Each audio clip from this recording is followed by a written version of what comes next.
మనిద్దరి మధ్యలో ఏ జన్మలో ఏ తీరని రుణం ఉందో, మరెందుకు ఇంతలో ఈ బంధనం ఇన్నింతలు పెరిగిందో, అమాయకమైన నీ చిన్నారి నవ్వును ఏ తల్లి కందో, ఇటే నీ దారి ఉందని నిన్ను ఏ సుడి గాలి పంపిందో.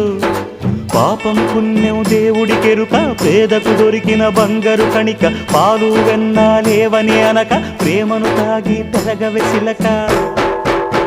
వలేసే పాడు లోకం కంటపడక ఉండు నాయనక, ఇలా నా గుండెలోనే గువ్వల కొలు ఉండిపోయింక. ఇటే పోస్తే ఎమున్నైనా నిలేస్తానే, మరింక ఏ కీడు నీ వంక రాలేదు.